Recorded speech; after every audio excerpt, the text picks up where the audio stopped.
بسم اللہ الرحمن الرحیم الحمدللہ والصلاة والسلام علی رسول اللہ وآلہ آل اللہ ولعنۃ اللہ علی اعدائہم واعداء اللہ اما بعد فقد لقد کان فی قصصہم عبرۃ لأولی الالباب۔ یہ قصے و کہانیاں اور داستانیں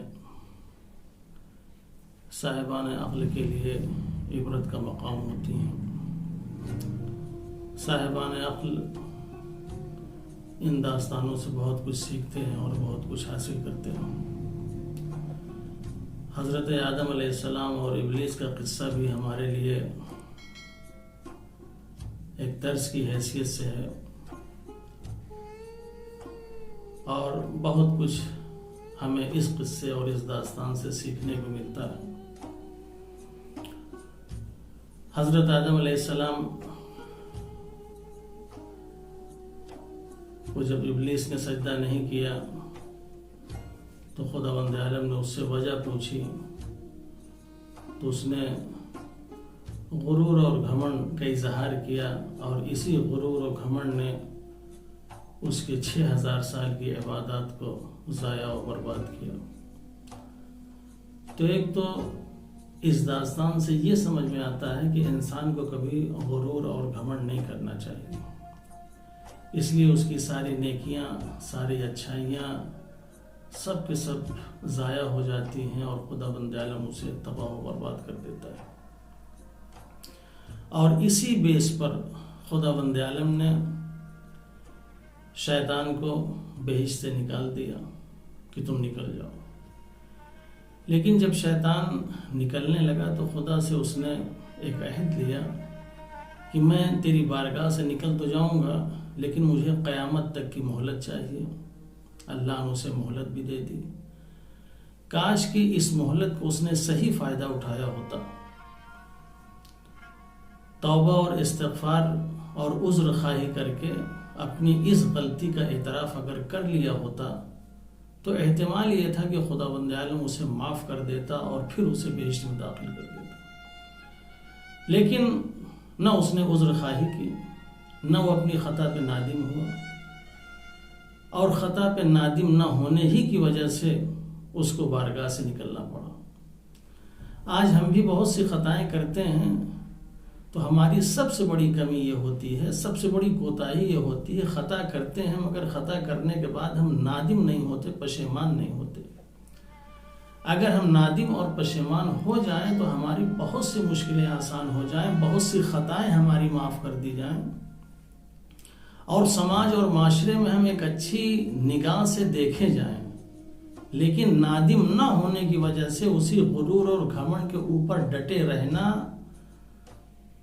یہ ہمارے لیے تباہی اور بربادی کا باعث ہوتا ہے۔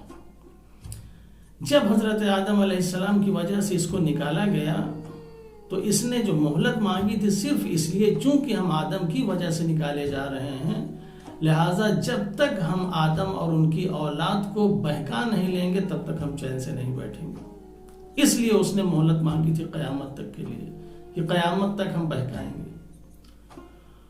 خداوند عالم نے اسے مہلت دے دی، جا میں تجھے مہلت دیتا ہوں۔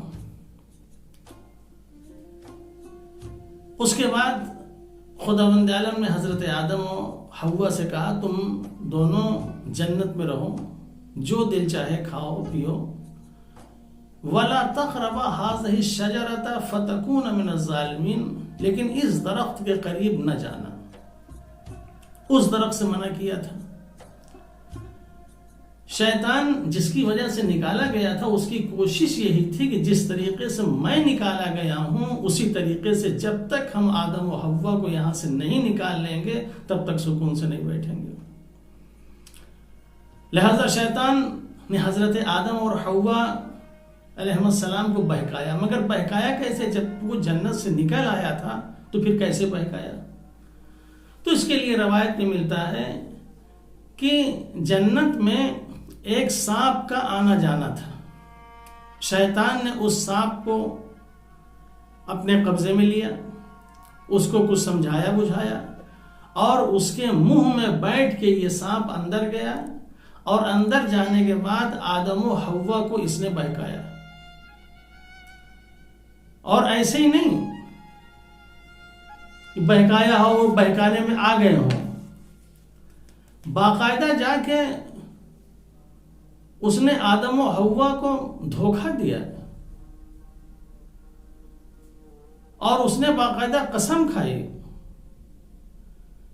یہ دھوکہ دینا، یہ قسم کھانا، فرشتے واقعاً ان تمام مراحل سے کبھی گزرے نہیں تھے کہ کبھی کوئی ایسی قسم کھا کے دھوکہ بھی دے سکتا ہے، کبھی ہمارے ساتھ اس طرح کا فریب بھی کر سکتا ہے.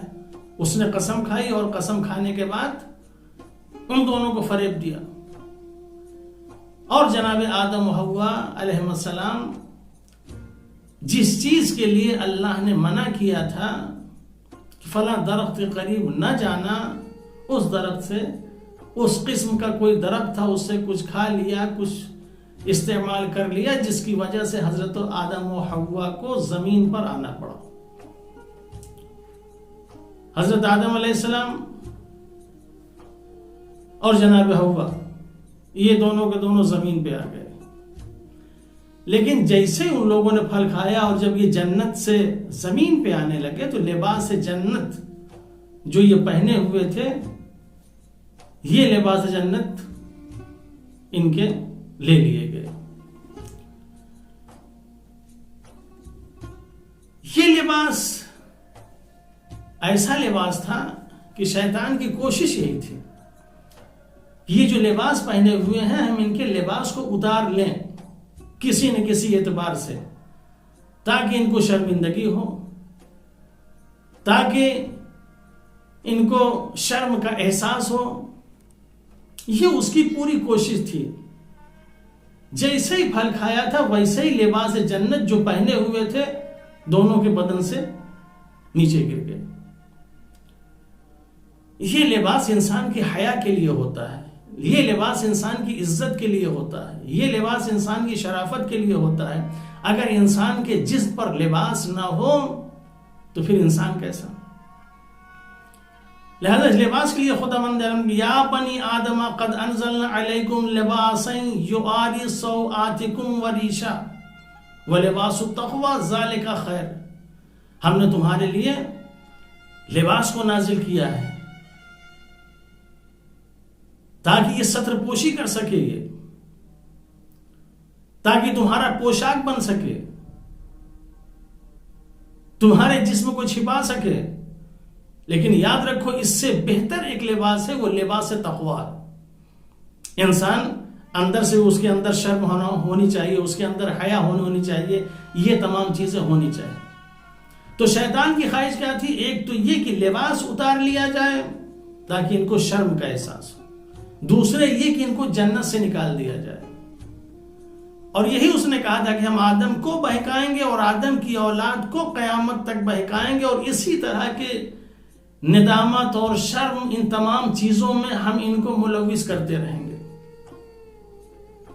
لہذا خداوند عالم نے حضرت آدم علیہ السلام کی اولاد کے لیے بھی کہا یا بنی آدم لا یفتننکم الشیطان کما اخرج ابویکم من الجنہ ینزع عنہما لباسہما لیریہما سوآتہما انہ یراکم وہو قبیلہ من حیث لا ترونہم ان جعلنا الشیاطین اولیاء للذین لا یؤمنون. اے آدم کی اولاد، دیکھو کہیں ایسا نہ ہو، ہوشیار رہنا کہ شیطان تمہیں بہکا دے. جس طریقے سے تمہارے باپ آدم و حوا کو بہکا کے بہشت سے نکالا اور ان کے جسم کے اوپر سے لباس اور پوشاک اتروا لی، کہیں ایسا نہ ہو کہ تمہارے جسم سے بھی پوشاک اتروا لیا جائے. جس طریقے سے وہ جنت سے نکالے گئے اس طریقے سے تم بھی کہیں ایسا نہ ہو کہ ایسے کام اور ایسے تمام امور انجام دو جس کی وجہ سے جنت تک نہ پہنچ پاؤ. اس شیطان نے وعدہ کیا ہے دو چیزوں کا، ایک تو ہم جنت میں نہیں رہنے دیں گے، دوسرے ہم ان کو لباس جو جسم ڈھانکنے کا بہترین ذریعہ ہے، جو انسان کی عزت کا سبب ہے، ہم ان کو جسم نہیں ڈھانپنے دیں گے. ہم ان کے جسم سے لباس اتاریں گے، ان کو بہکا کے، ان کو ورغلا کے، ان کو دنیا کی تمام چیزوں کو دکھا کے، کبھی ان کو فیشن کے ذریعے، کبھی ماڈرن زمانے کے ذریعے کوئی نہ کوئی چیز ایسا لا کے ہم ان کے سامنے پیش کریں گے کہ یہ مجبور ہو جائیں گے اپنے لباس کو کم سے کم کرنے کے لیے، اپنے لباس کو اتارنے کے لیے۔ شیطان نے دو چیزوں کا وعدہ کیا تھا، ایک تو جنت میں نہیں رہنے دیں گے، اور دوسرے ہم ان کے جسم سے لباس اتار لیں گے۔ ان دونوں چیزوں کے بارے میں ہمیں سوچنا چاہیے، دونوں چیزوں کے بارے میں ہمیں فکر کرنا چاہیے۔ ہم کوئی ایسا کام نہ کریں جس کی وجہ سے ہم جنت تک نہ پہنچنے پائیں، کوئی ایسی غلط کام نہ کریں، کوئی ایسی برائی نہ کریں، حکم خدا کے خلاف ورزی نہ کریں، اللہ رسول اور اہل بیت کے خلاف نہ جائیں۔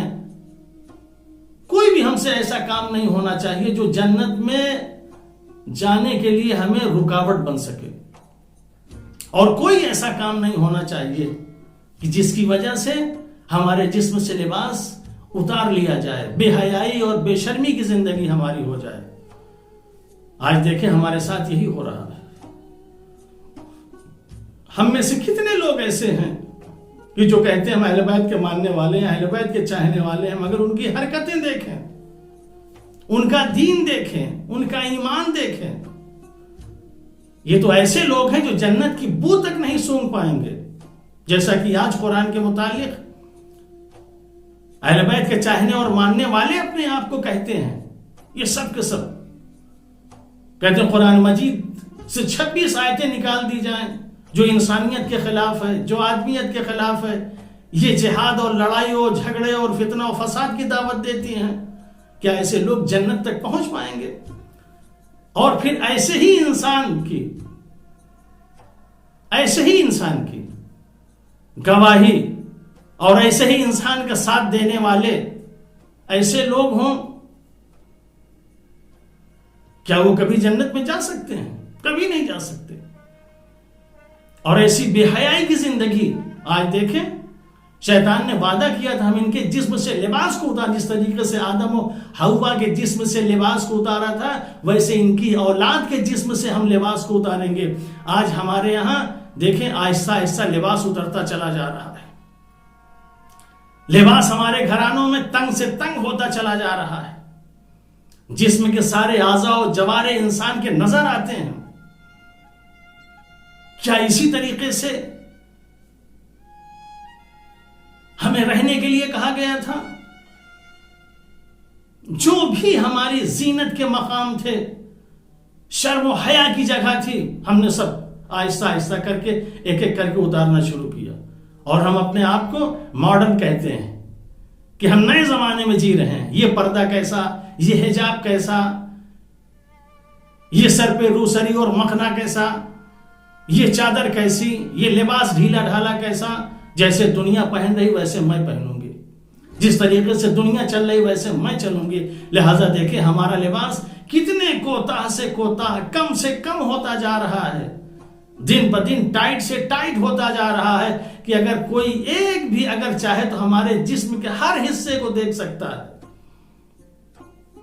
ٹائٹ لباس پہننا گویا لباس نہ پہننے کے برابر ہے۔ اسی لیے تو کہا گیا ڈھیلا ڈھالا لباس پہننے، تاکہ جسم کے اعضاء و جوارے نمایاں نہ ہونے پائے کون حصہ کہاں ہے، کون حصہ کہاں نہیں ہے۔ لیکن ٹائٹ لباس پہن کے ہمارے اعضاء و جوارے واضح ہیں۔ ہماری شلواری دیکھ لیں، ہماری لیگیز دیکھ لیں، ہمارے لباس دیکھ لیں، کس طریقے سے کوتاہ کم سے کم ہوتے جا رہے ہیں۔ یہ اسی شیطان کا کیا ہوا وعدہ ہے، قیامت تک ایسے ہی کرے گا، اور ہم خوش ہوں گے کہ ہم دنیا سے قدم ملا کے چل رہے ہیں۔ ہم اپنے آپ کو فیشنیبل سمجھیں گے کہ ہم سے بہتر کون ہے، ہم سے اچھا کون ہے۔ یاد رکھیں جہاں یہ تمام چیزیں آ جائیں، جہاں ایسی حرکتیں انسان کرنے لگے کہ جنت کی بو تک نہ سونگنے پائے، سمجھ لیجئے شیطان اس کے اندر کار فرما ہے۔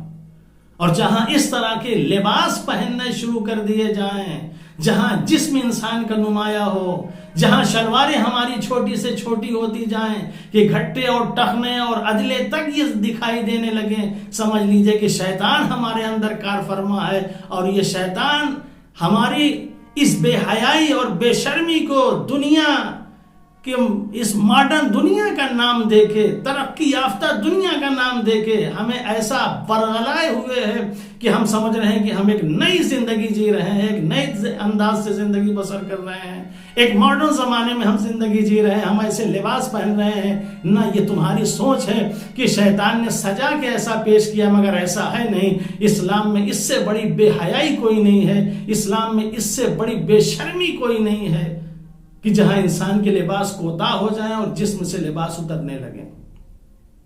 حضرت آدم و حوا علیہ السلام کی اسی بات کی ندامت ہوئی تھی، اسی بات کی شرمندگی ہوئی تھی۔ جیسے ہی لباس اتارا گیا ویسے ہی پریشان ہو گئے، کیا کریں؟ فوراً اٹھا کے تین کے پتوں کو لپیٹ لیا، جبکہ نہ کوئی آدم تھا، نہ کوئی آدم ذات تھا، کوئی نہیں تھا، لیکن ایک لمحے کے لیے جسم کو دکھانا انہوں نے پسند نہیں کیا، اپنے آپ کو فوراً وہ کر لیا۔ تو شیطان کا یہ وعدہ ہے کہ ہم بہکا کے رہیں گے، لہذا آج بھی ہمیں بہکا رہا ہے۔ اگر یہ آدم و حوا اور حضرت آدم اور ابلیس کی یہ قصے ہم پڑھیں، ان تمام چیزوں سے ہم اگر سیکھیں تو واقعاً یہ ہماری زندگی کے لیے بہت اچھی چیز ہوگی۔ خداوند عالم ہم سب کو توفیق دے کہ ان داستانوں کے ذریعے ہم اپنی انسانی زندگی کو بہتر سے بہتر بنائیں۔ والسلام علیکم ورحمۃ اللہ۔